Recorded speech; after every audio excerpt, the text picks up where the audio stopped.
ఆవిష్కరించిన KTR. TRS party ఆవిర్భావ దినోత్సవం సందర్భంగా తెలంగాణ భవన్లో పార్టీ వర్కింగ్ ప్రెసిడెంట్ కేటీఆర్ గులాబీ జెండాను ఆవిష్కరించారు. 40 ఫీట్ల జెండా ఆవిష్కరణ కార్యక్రమంలో మంత్రులు మహమ్మద్ అలీ, తలసాని శ్రీనివాస్ యాదవ్, ఎమ్మెల్యే దానం నాగేందర్తో పాటు నాయకులు, కార్యకర్తలు భారీ సంఖ్యలో పాల్గొన్నారు.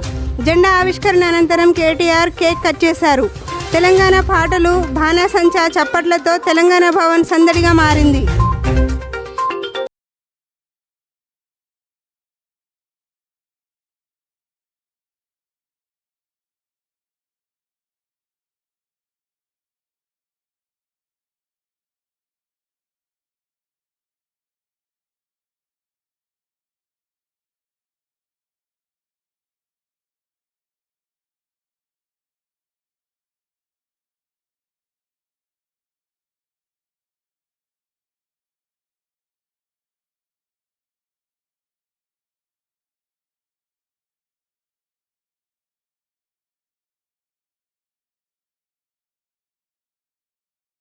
కదలికలతో అక్కడ భారీ స్థాయిలో రేడియేషన్ విడుదల అవుతున్నట్లు సమాచారం.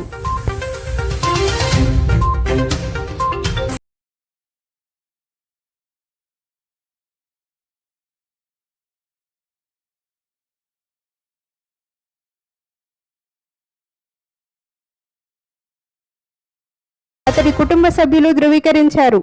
అయితే ఉరి తీయడానికి ముందు నాగేంద్రన్ చివరి కోరికను అధికారులు తీర్చారు. చివరిసారిగా తన కుటుంబ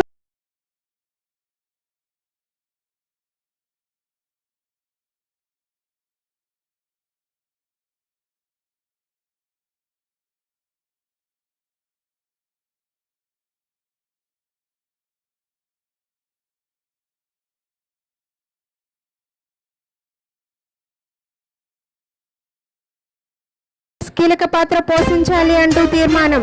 దేశానికి బువ్వ పెడుతున్న రాష్ట్రాల్లో తెలంగాణ 4వ స్థానంలో ఉందన్నారు. అందరూ థ్యాంక్స్ టు కేసీఆర్ అంటున్నారు. మన పన్నుల నుంచి బీజేపీ పాలిత రాష్ట్రాలు ఖర్చు పెడుతున్నారు. కేంద్రానికి అంతులేని వైఫల్యాల చరిత్ర అన్నారు. రైతుల ఆదాయం డబుల్